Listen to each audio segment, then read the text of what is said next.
ఈ గ్రావిటీ కాలువ 27వ కిలోమీటర్ దగ్గర హిమాయత్ సాగర్, ఉస్మాన్ సాగర్కు కాళేశ్వర జలాల్ని మళ్లించే ఏర్పాటు చేశారు. సంగారెడ్డి కాల్వ గరిష్ట వరద ప్రవాహ సామర్థ్యం 5054 క్యూసెక్కులు కాగా ఇందులో సాగునీటికి 4354 క్యూసెక్కులు కేటాయించారు. మిగతా 700 క్యూసెక్కులను జంట జలాశయాలకు తరలించి మూసీ ప్రక్షాళనకు కేటాయించారు. సంగారెడ్డి కాల్వ 27వ కిలోమీటర్ నుంచి మళ్లించే కాళేశ్వర జలాలని సమీపంలో ఉన్న రావల్కోల్ చెరువుకు తరలిస్తారు. అక్కడి నుంచి కాల్వ ద్వారా లేదా పైప్ లైన్ ద్వారా ముత్తంగి ప్రాంతం మీదుగా గండిపేట జలాశయానికి తరలిస్తారు. గండిపేట నుంచి జలాలు హిమాయత్ సాగర్కు వస్తాయి. అక్కడి నుంచి ఏడాది పొడవునా జంట జలాశయాలు కాళేశ్వరం జలాలతో నిండుగా ప్రవహించనున్నాయి. దీంతో పాటు ఇంకొక ముఖ్యమైన మాట, హుస్సేన్ సాగరు హైదరాబాద్ నడిబొడ్డున ఉంటుంది. హుస్సేన్ సాగర్ని కూడా ఎప్పటి నుంచో నడుస్తున్నాయి ప్రణాళికలు క్లీన్ చేయాలని. మేము ఆ రోజు ప్లాన్ చేసింది ఏంటంటే జంట జలాశయాల నుంచి అంటే గండిపేట నుంచి బుల్కాపూర్ నాలా ద్వారా మనం హుస్సేన్ సాగర్ కూడా ఆ రోజే ప్లాన్ చేసినాం. హుస్సేన్ సాగర్ కూడా గోదావరి జిల్లా తీసుకొచ్చి బుల్కాపూర్ నాలా ద్వారా అంటే గండిపేట నుంచి బుల్కాపూర్ నాలాలో ఒక పాయ వదిలిపెడితే గోదావరి నీళ్లు దాని నుంచి స్ట్రైట్గా హుస్సేన్ సాగర్ కూడా వస్తాయి.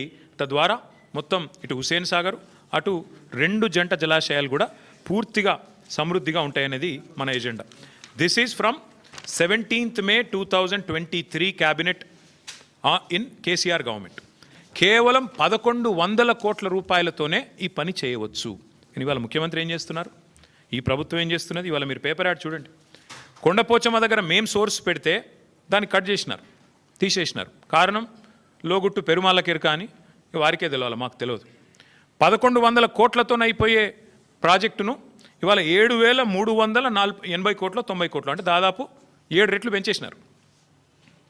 ఎవరి కోసం, ఎందుకోసం చెప్పరు, సమాధానం రాదు.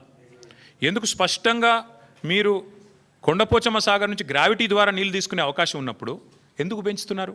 ఏ కారణం చేత పెంచారు? మల్లన్న సాగర్ ఎందుకు మార్చారు సోర్సు? ఏం అవసరం వచ్చింది? ప్రభుత్వం సమాధానం చెప్పాలని మేము డిమాండ్ చేస్తున్నాం. మొన్న మీరు ఉత్తమ్ కుమార్ రెడ్డి గారి మాటలు విన్నారు శాసనసభలో. 35,000 కోట్లతో అయిపోయే ప్రాణహిత చెవులను పక్కన పెట్టి మీరు 87,000 కోట్లు చేసినారు దీన్ని అని మాట్లాడినారు ఉత్తమ్ కుమార్ రెడ్డి గారు. నేను అడుగుతా ఉన్నా ఈ ప్రభుత్వాన్ని, అసలు మీకు సోయి ఉందా, అవగాహన ఉందా? నేను అడుగుతా ఉన్నా. ఎందుకంటే మనందరికీ తెలుసు కాళేశ్వరం ప్రాజెక్టులో ఏమేమి పెట్టినాము. కాళేశ్వరం ప్రాజెక్టులో మీరు ప్రాణహితాలో ఎన్నడూ కూడా స్టోరేజ్ పెట్టలేదు. 14 టీఎంసీల స్టోరేజ్ పెట్టినారు మీరు. అదే మేము 141 టీఎంసీల సామర్థ్యంతో 15 రిజర్వాయర్లు నిర్మాణం చేశాం. దానివల్ల సహజంగా ఖర్చు పెరగదా? రిజర్వాయర్లు కట్టాలా, ల్యాండ్ ఎక్విజిషన్ చేయాలా, పెరుగుతుంది. ఇంకోటి మీరు ప్రాణహిత చేవెళ్ళ డిజైన్ చేసింది 2006-07లో, మేము మొదలుపెట్టింది 15-16లో. మరి అప్పటికి ఇప్పటికి 8 ఏళ్ల తర్వాత స్టీల్ ఖర్చు పెరుగుతుంది, సిమెంట్ ఖర్చు పెరుగుతుంది, అన్ని ఖర్చులు పెరుగుతాయి కదా. రిజర్వాయర్ల సామర్థ్యం పెరిగింది, జిఎస్టీ వచ్చింది, ఇంకా చాలా వచ్చినాయి. వాటన్నిటి తర్వాత అది పెరిగితేనేమో ఇది 2 రెట్లు 2.5 రెట్లు పెరిగితే అదేదో ఘోరం జరిగిపోయింది, అదేదో పెద్ద స్కామ్ అన్నారు. ఇవాళ నేను అడుగుతున్నా, 7 రెట్లు ఎట్లా పెరిగింది కాస్టు? 1100 కోట్ల ప్రాజెక్టు 7,400 కోట్ల ప్రాజెక్టు ఎట్లా అయ్యింది? ఇది స్కామ్ కాదా? నేను ఇవాళ స్పష్టంగా చెప్తున్నా, మీడియా మిత్రులు దయచేసి మీరు పరిశోధించండి. వాస్తవం ఏంటి అంటే 150,000 కోట్ల మూసి బ్యూటిఫికేషన్ అని చెప్పి ముఖ్యమంత్రి గారు ప్రకటించగానే మేము అడ్డుపడ్డాం. హైదరాబాద్ ప్రజలు అడ్డుపడ్డారు, నిలదీసినారు. 16,000 కోట్లతో అయిపోయే ప్రాజెక్ట్ని 150,000 కోట్లు ఎట్లయితాయి అని మేము నిలదీస్తే ఇవాళ కొత్త స్టైల్ ఎత్తుకున్నారు. ఇన్నోవేటివ్ థింకింగ్ కదా. ఇన్నోవేటివ్ థింకింగ్లో భాగంగా ఏం చేసినారంటే స్కామ్ని కూడా ఇన్స్టాల్మెంట్లలో చేస్తున్నారు. 150,000 కోట్లు ఒకటేసారి టెండర్లు పిలిస్తే ఎందుకు ఇంత అయింది అంటే జవాబు లేదు. అందుకే విడతల వారి దోపిడీ. మొదలు 1100 7,700 చేయాలి, ఆ తర్వాత ఇంకోటి 5 రూపాయలు ఉన్నదాన్ని 40 రూపాయలు చేయాలి, పెంచుకుంటూ ఆఖరికి మొత్తం స్కామ్ మళ్ళీ 150 కోట్ల కాడికి తేవాలి. ఇది వీళ్ళ ఎత్తుగడ. నేను మళ్ళీ చెప్తా ఉన్నా, May 17, 2023 నాడు 1100 కోట్లతో కొండపోచమ్మ సాగర్ నుంచి గోదావరి నీళ్ళని తీసుకొచ్చి బ్రహ్మాండంగా రావల్కోల్ చెరువులో పోసి రావల్కోల్ చెరువు నుంచి గండిపేటకు నీళ్ళు తీసుకొచ్చే మార్గం గ్రావిటీ ద్వారా ఉంటే ఇవాళ మీరు 3 WTPలు ఎందుకు కడుతున్నారు? 5 పంప్ హౌస్లు ఎందుకు పెడుతున్నారు? ఎవరి లాభం కోసం పెడుతున్నారు అని ముఖ్యమంత్రి గారు నేను అడుగుతా ఉన్నా. ఇవాళ ఎట్లా పెరిగింది? కమిషన్లు దండుకోవడానికా, మొబిలైజేషన్ అడ్వాన్సులు ఇవ్వడానికా, కాంట్రాక్టర్లకు దోచిపెట్టడానికా? ఎందుకు తక్కువ ఖర్చుతో అయ్యేదాన్ని పక్కకు పెట్టి ఎక్కువ ఖర్చుతో చేస్తున్నారు?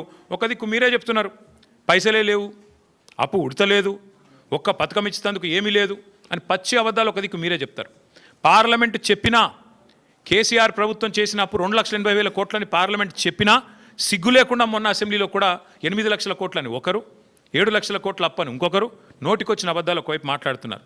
ఒక దిక్కేమో తులం బంగారానికి పైసలు లేవు, ఆడబిడ్డలకు 2500 ఇయ్యనికి పైసలు లేవు, 6 గ్యారంటీల అమలుకు పైసలు లేవు, ముసలోళ్ళకి 4000 పెన్షన్ ఇయ్యనికి పైసలు లేవు, రైతు బంధు ఏడానికి పైసలు లేవు, ఇంకా చెప్తూ పోతే చాలా ఉన్నాయి. వీటికి పైసలు లేవు. కానీ 7400 కోట్లతో ఎవరు అడగని ప్రాజెక్టును మాత్రం అర్జెంటుగా టేక్ ఆఫ్ చేయాల్సిన అవసరం ఎందుకు వచ్చింది ముఖ్యమంత్రి గారు? తప్పకుండా చెప్పాలని చెప్పి నేను డిమాండ్ చేస్తా ఉన్నాను. ఇందులో అవినీతి కోణమే కాదు, క్రిమినల్ కోణం కూడా ఉంది. ఈ ప్రాజెక్ట్ వెనకాల ఒక క్రిమినల్ కోణం కూడా ఉంది. మీకు యాదకుండాలే, ఆనాడు అదేదో వెలుగు పత్రికలో వచ్చింది, సుంకిశాల, అది ఇవ్వండి, సుంకిశాల వెలుగు ఉంది, ఇక్కడే ఉంది. ఇగో ఇది వెలుగు పత్రికలో వచ్చింది. ఏమన్నది ఇలా, సుంకిశాల రిటైనింగ్ వాల్ కూలిపోతే HMWSB Hyderabad metro water supply and sewerage board నడుపుతున్నది ఈ ప్రాజెక్ట్ని, వాళ్ళ ఆధీనంలో నడుస్తున్నది.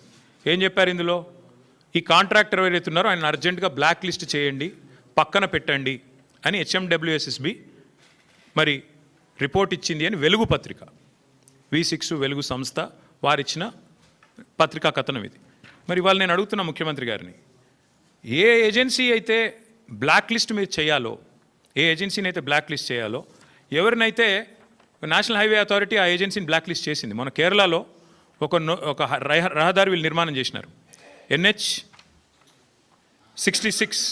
అక్కడ ఒక స్లోప్ ప్రొటెక్షన్ వాల్ కొలాప్స్ అయింది, వీళ్ళు కట్టిందే, సేమ్ ఇదే కంపెనీ కట్టింది. నేషనల్ హైవే అథారిటీ వాళ్ళు, కేంద్ర ప్రభుత్వం వాళ్ళేమో వాళ్ళని బ్లాక్ లిస్ట్ చేసినారు, డీబార్ చేసినారు. మరి మీరెందుకు చేస్తలేరు?